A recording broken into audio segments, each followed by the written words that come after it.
So as Andy mentioned, I'm Lewis Birchon. I'm the head of publishing solutions at the Partnership for Education at Cambridge University Press and Assessment. And we are a part of the Cooper business that deals specifically with large-scale programs of education reform. So I largely work directly with ministries or with organizations working directly with ministries on programs of education change, of which textbooks are a kind of key component part. So I will also kind of preface this by saying that some of the stuff I say today will be my own kind of personal take on things. So as Andy mentioned, I spend quite a lot of my time thinking about textbooks and have a personal take at times on things. So I can start off by a definition of a textbook because I will use it as shorthand for a wide range of different printed media. So when I say textbook, I will mean student book, course book, but also possibly workbook, teacher's guide. Generally speaking, these are kind of print resources. They may have a digital component, but they are primarily print. They may be endorsed or approved or just provided by governments, government agencies, delegated authorities, and so on, and are for use in state-funded schools. So we're kind of talking about the state system here. So this is an area that we work in Partnership for Education. And so it's a kind of area of particular interest for me. Textbook has also come, particularly in the UK, to be sort of a pejorative. So it can tend to mean it's a bit dull, a bit tedious, predictable, old-fashioned, pedestrian, or didactic. So there's been a long-running debate about the kind of relative merits of textbooks in the UK. And we can see that internationally a little bit as well. But it is also a kind of colloquialism. So as Andy mentioned, my blog is absolutely textbook, which kind of picks up as a version of it that means kind of exemplary performance. So it's a double-edged sword in some ways. And we'll see how that kind of plays out through the course of this talk. Just as a kind of note, I've included QR codes throughout for kind of a few different links and references that may be of interest. This will probably almost inevitably work better for people who are working with a computer directly in front of them than those in the room. So sorry about that. So I had a quick look at what are kind of the kind of key educational trends, and actually it's really interesting that Hubert picked up on that, as did Juan Gabriel, because there are things that are kind of a really key part of the discourse around education. So at the moment this year, just according to Forbes, AI, remote learning, not just college, virtual and augmented reality, and soft skills and STEM. But I think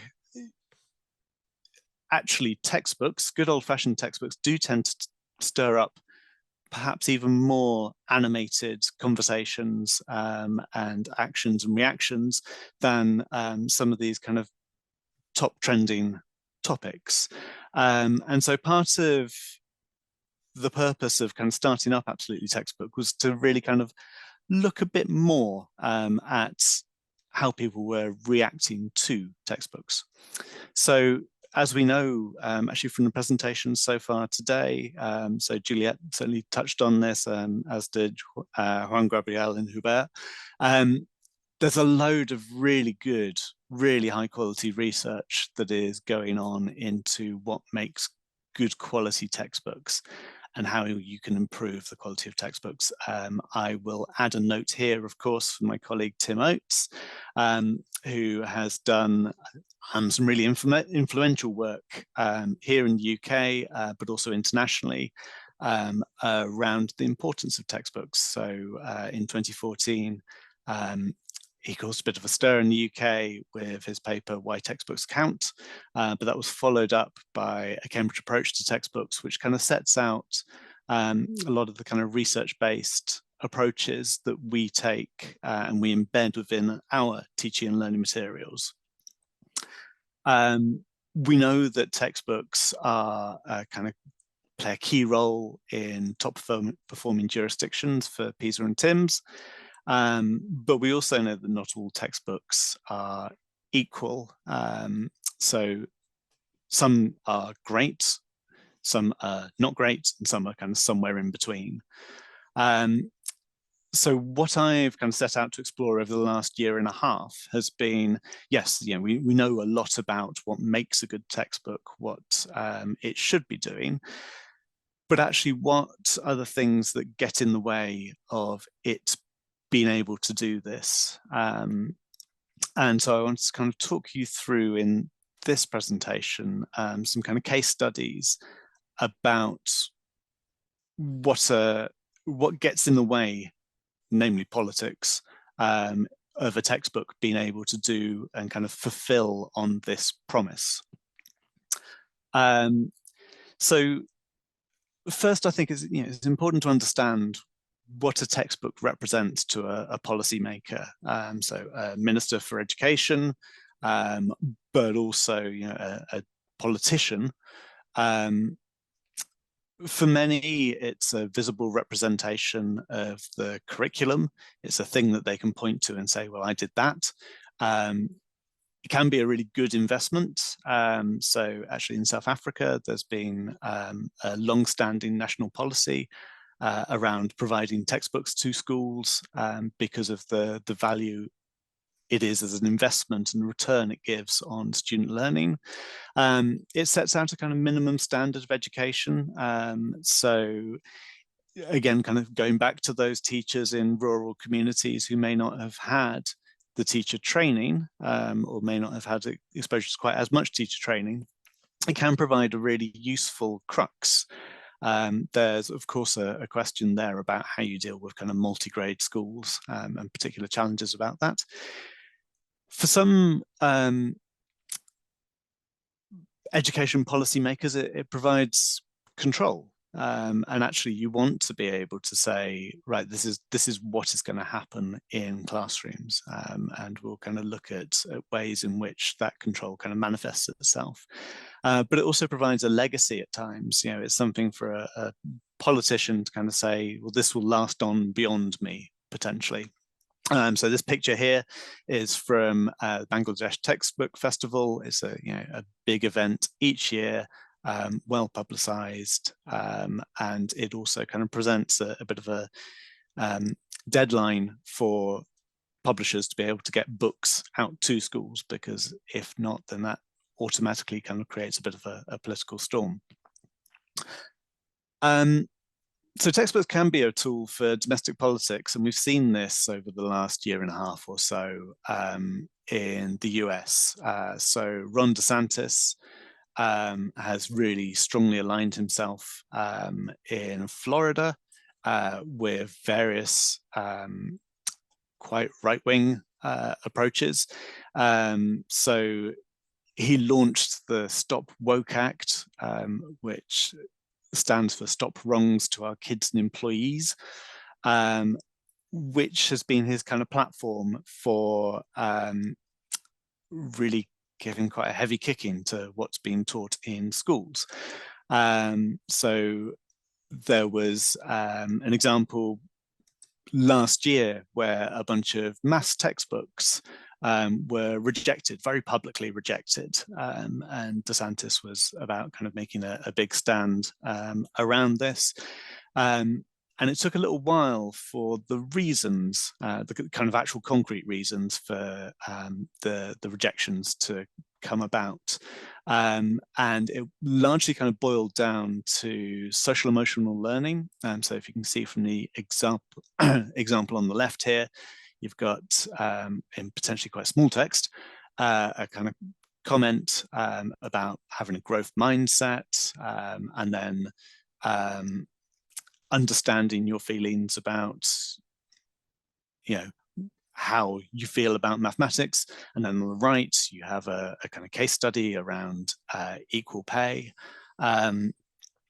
So this was kind of at the heart of his rejection of these books, but it also proved to be kind of a key strut potentially in his running for the Republican nomination for president.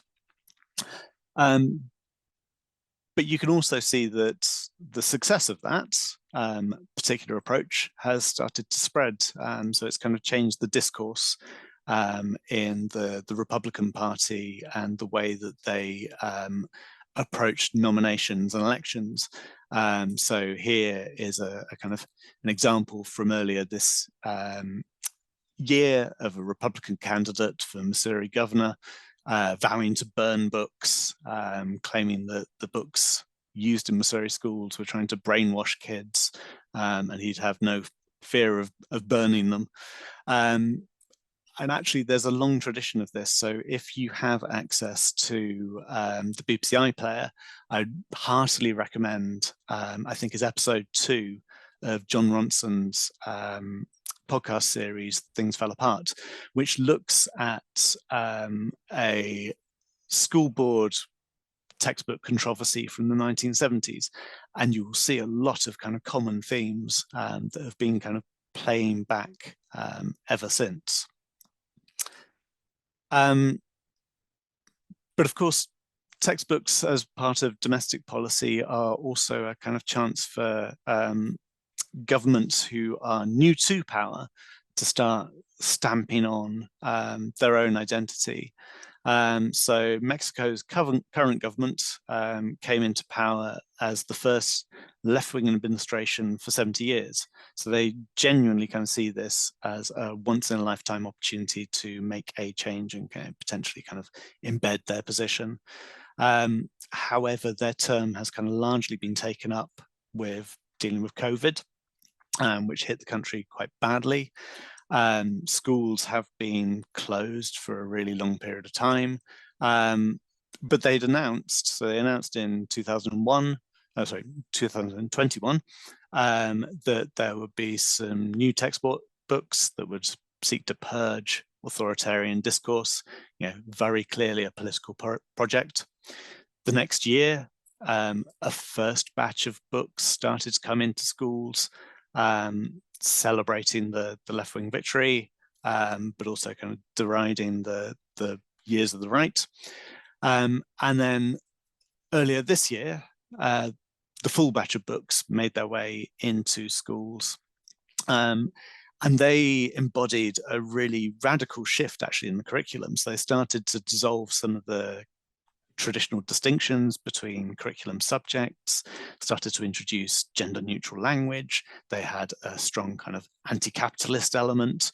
And within a couple of the more conservative areas within Mexico, this then became a lightning rod for reaction.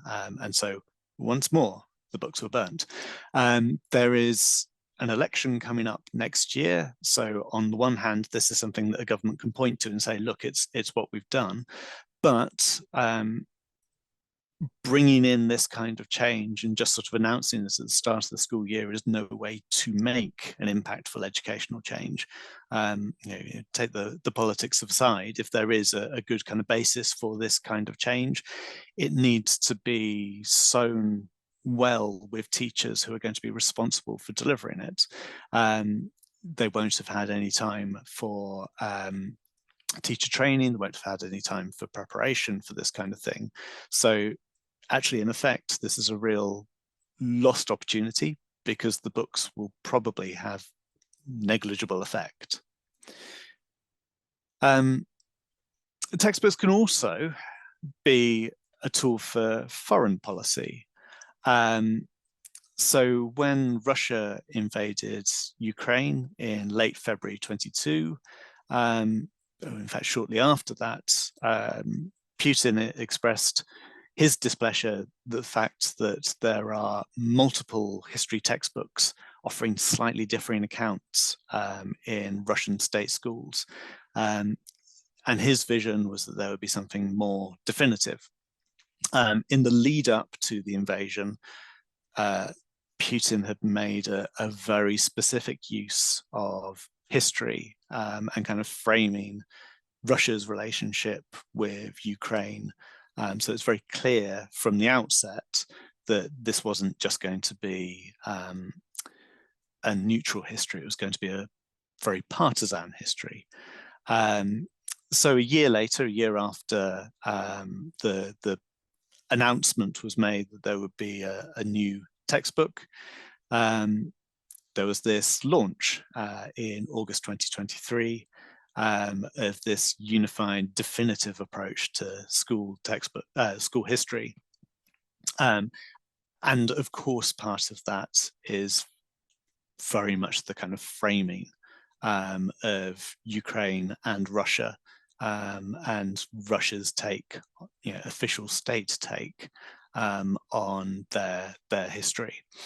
And you can probably judge that something's a bit off going on here, because most history textbooks do not have a well-publicized launch, whereas this one very much had the press in presence. It was internationally reported, and so this photo here is taken from the press conference, and one of the authors, the co-author, Vladimir Medinsky, is speaking. So Vladimir Medinsky is an interesting figure because he is known as a bit of a kind of a firebrand nationalist, but he also comes to this with some very kind of specific background as well. So remember his face, because here he is on the 28th of February in Belarus, just after the Russian invasion, leading the Russian negotiation team for the first Russia-Ukraine negotiation, which, needless to say, did not go well. So you can see how closely aligned the domestic politics and the international foreign policy are with what's being presented in that textbook. And of course, it's not really just Russia that does these things. So this is an extract from a textbook that was produced by the CIA for children in Afghanistan back in the 1980s, I think, which was kind of sown with the intention of spurring resistance to the Soviet Union. And so you can see quite clearly this is a maths textbook, and counting is involving weapons.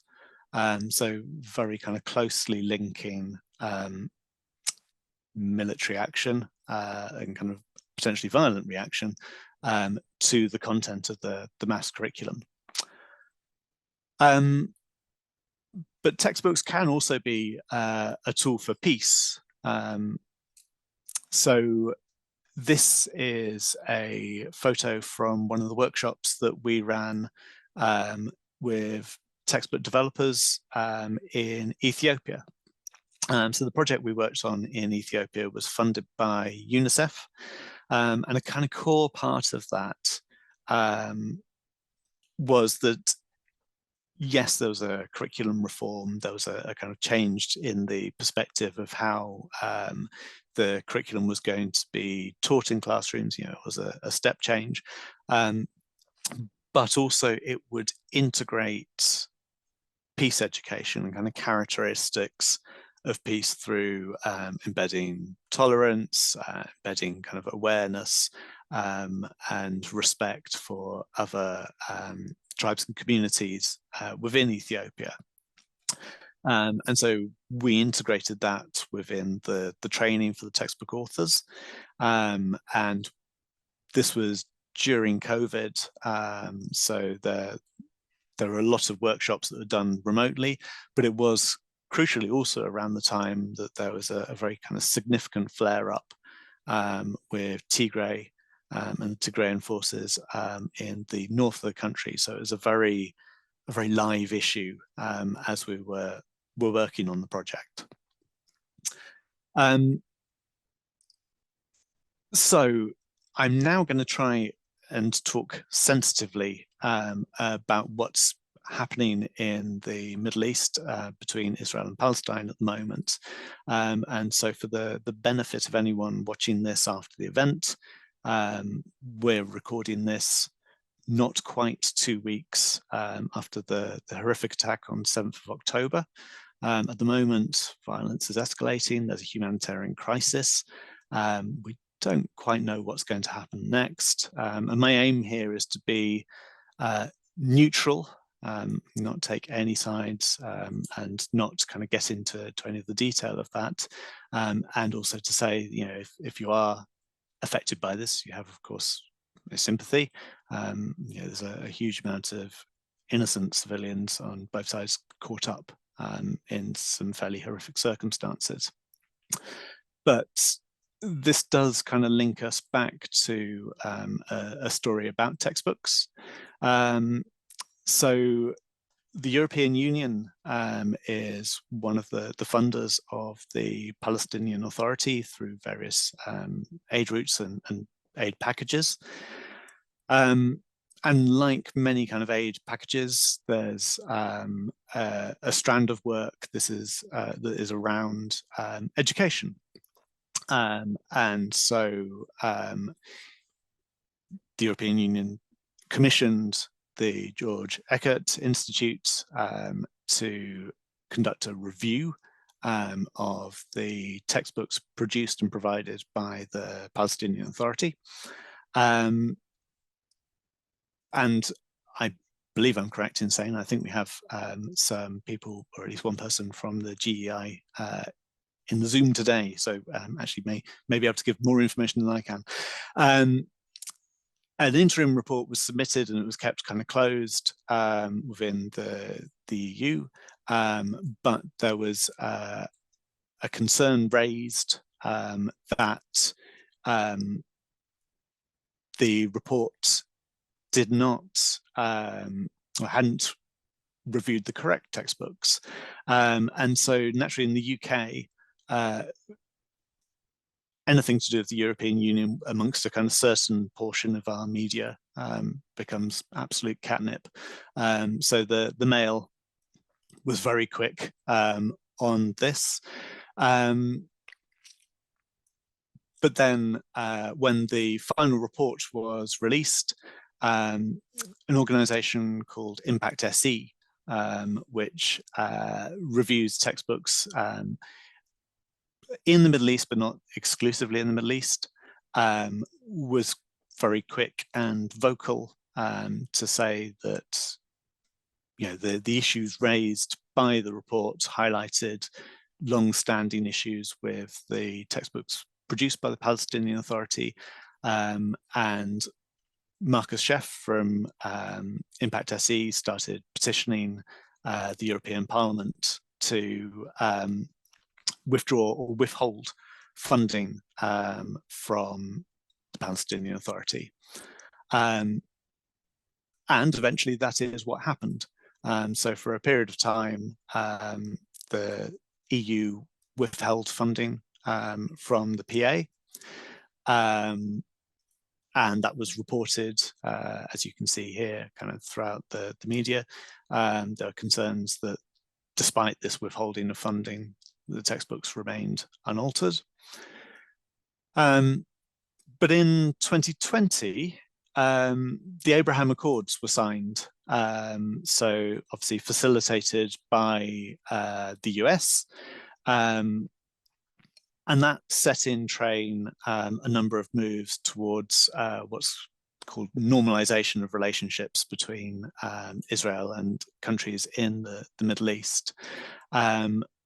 And that kind of sets the kind of backdrop for potentially where we are now. There was certainly speculation that Saudi Arabia was going to be very soon joining in the kind of normalization process. And that may have been what prompted Hamas, is the kind of speculation at the moment. But the UAE has been working with Impact SE to, as part of this normalization process, to begin teaching the Holocaust in schools. And so there's a program of work being led by Impact SE at the moment with the UAE Ministry of Education to look at how this can be represented within the teaching and learning materials that are distributed centrally to schools around the Emirates. But then when the attacks happened, actually a few days afterwards, Impact SE put out this tweet, or X, whatever they're called now, making a very kind of clear and explicit link between the content of the textbooks funded by the Palestinian Authority and the actions of Hamas. And so I think it's kind of important then to step back and kind of think about, or at least, you know, we need to be cognizant of the political situation. So this is something actually that came out yesterday, very timely, from Lawrence Freedman, who is Emeritus Professor of War Studies at King's College London. And if you are interested in international relations strategy, but also politics strategy of education and a bit beyond education, often with a UK lens, I would highly recommend subscribing to Comment is Freed, which is Lawrence and Sam Freedman's Substack. It's a very good read. But he highlights here from a kind of strategic perspective that Hamas and the Palestinian Authority are not the same organization. And it's important to note, I think, potentially for the future here, that actually, you know, it may be that the Palestinian Authority has a really key role to play in terms of kind of helping return to a more stable position. So where a textbook is clearly, you know, tapping into challenging circumstances, there is a real kind of imperative, perhaps, or a kind of need to think about, well, what needs to happen in order to move the political situation on. The textbook doesn't necessarily imply the cause here. But the conflict in Israel and Palestine is a really kind of key issue, actually, for publishers internationally. And it is something that us publishers in the kind of the wider domain need to think about and be aware of.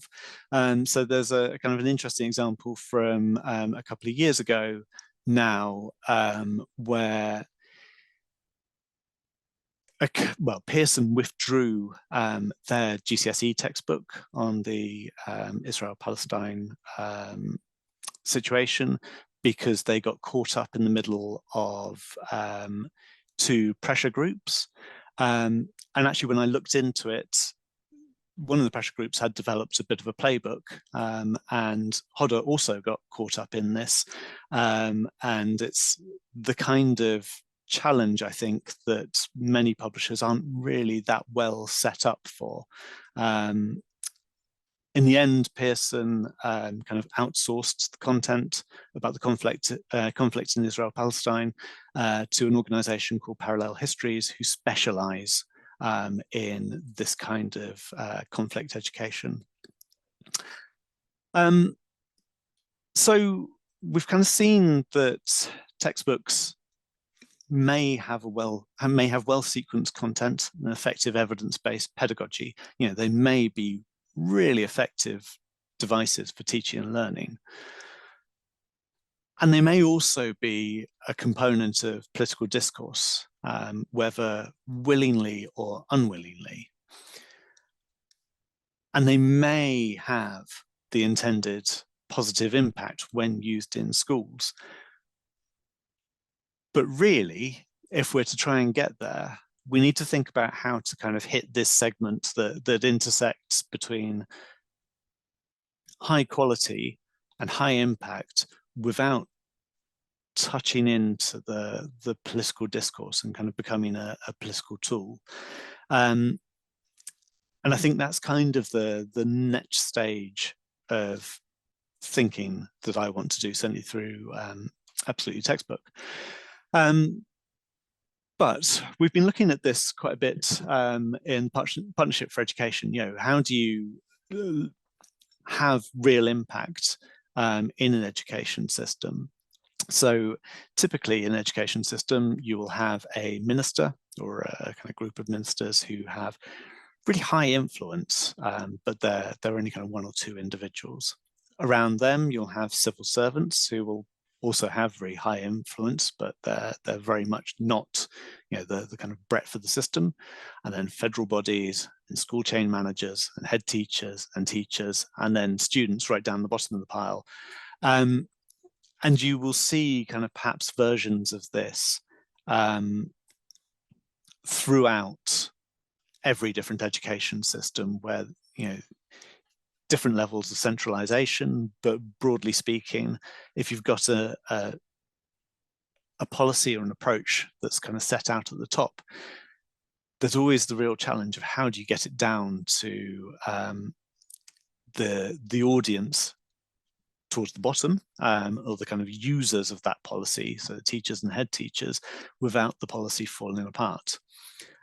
There's also a kind of bigger question perhaps about where parents are on this scale, particularly given that a minister is often a political appointment. So if you look at that from the top down, it kind of looks a little bit like a medieval citadel. And if you've got a minister who is politically motivated, their target may well be parents, actually, rather than students and teachers, because they're interested in voters or the people who are kind of supporting their position. Whereas a mission engaged minister may well be most interested in students. How do you improve students' learning outcomes? How do you improve their experience in schools?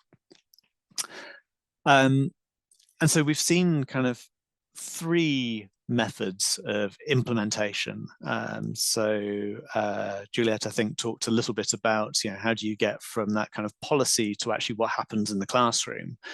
So the first and the least advisable, but perhaps what we've seen in Mexico, is what I'm casually terming the drop kick, where a policy is developed highly centrally and then lobbed into schools with as little contact as possible with the kind of intervening bodies.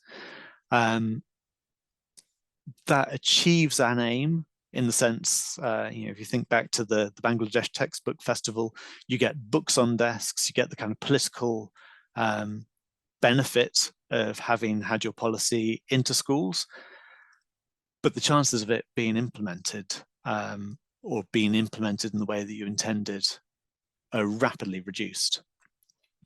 The second method is what I term the slinky, where there's a kind of cascade of the policy and it kind of works its way down. It's like a kind of chain of information. This is a bit slower, of course, but in principle, it has the benefit of getting more engagement from each influencer within the kind of different tiers and potentially kind of being projected outwards. It also does, of course, kind of introduce the challenges around misinterpretation or being misconstrued. And, you know, sometimes something that's said in one layer up could be misrepeated several layers down. The final model, which is perhaps closer to what we've got in the UK, is the consultative cascade, where there's a lot of consultation that goes on at different levels within the system. A lot of feedback is taken. Different stakeholders are engaged in helping shape what the policy is. So, you know, perhaps the policy is kind of drafted out, feedback is gathered, and then that cascade happens. So actually already there's a kind of ambient layer of people who are engaged in the policy and understand what's going on or what's intended before the cascade. But as you've seen with the animation, that takes longer still.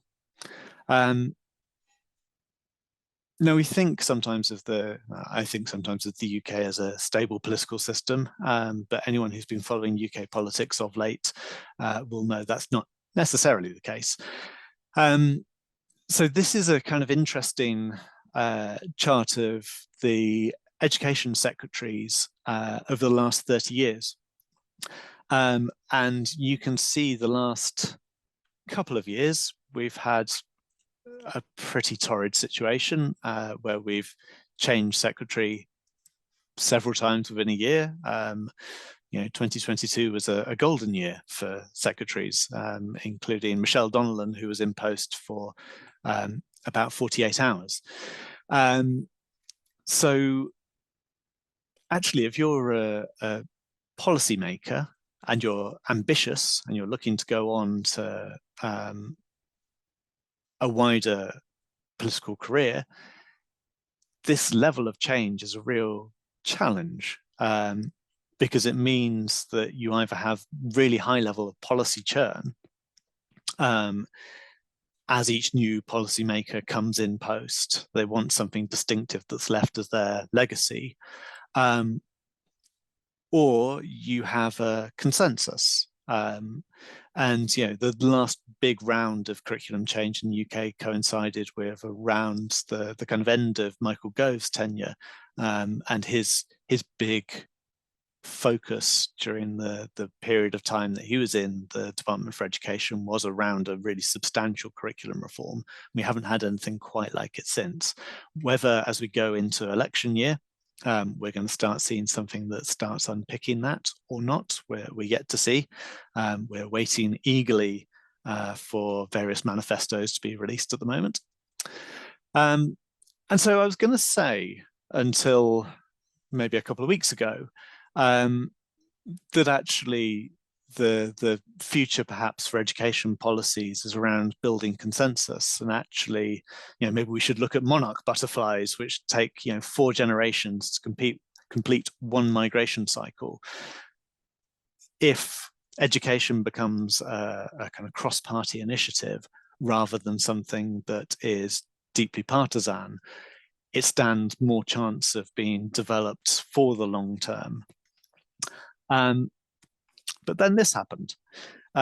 So party conference this year, as I mentioned, we're heading up towards an election, and our current Prime Minister, Rishi Sunak, is in a tricky position, I think is probably the best euphemistic way to say it, and has started unpicking big long-term infrastructure projects that were formerly cross-party consensus. So our high-speed rail has started to be unpicked. The controls around net zero and the ambitions around that are starting to be tweaked with. And these are all projects that were started well before Sunak came to power, and they will have implications well beyond the point at which Sunak steps out of power. And so we shouldn't take consensus for granted, is my kind of slightly downbeat conclusion there. So where do we go from here? Firstly, I think, you know, I need to kind of go back and answer my own question that I kind of started this session with.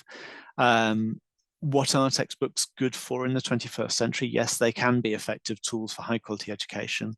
They can help students and teachers understand national policy. I think there's a role for them around equity and, all those kind of things we strive for in education. But one of their great strengths and one of the kind of defining characteristics of a textbook, its physical presence, is also its great weakness, and they can be co-opted for domestic and international politics.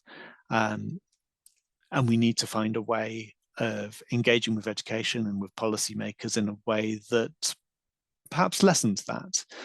So I guess for me, my kind of big questions that I want to spend more time pondering over the next year or so are going to be things like, are textbooks only a reflection of culture, or can they actually help shift perceptions and prejudices?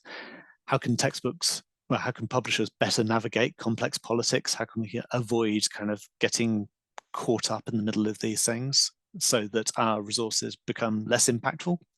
How can we encourage genuine long-term thinking about education and genuine prioritization of education? And if we can't take politics out of education, can we find a way of influencing politicians to work with education in a more constructive way? Can we take the aspects of the political domain as given, but work with it in a more effective way? And ultimately, how do we maximize the opportunity for all children to learn? So that, I guess, is a kind of list of things that I'm going to be thinking about over the next year, possibly longer, and I will be almost certainly kind of writing about that on Substack. So as a cheeky hint, please do subscribe, stay in touch, and thank you for your time today.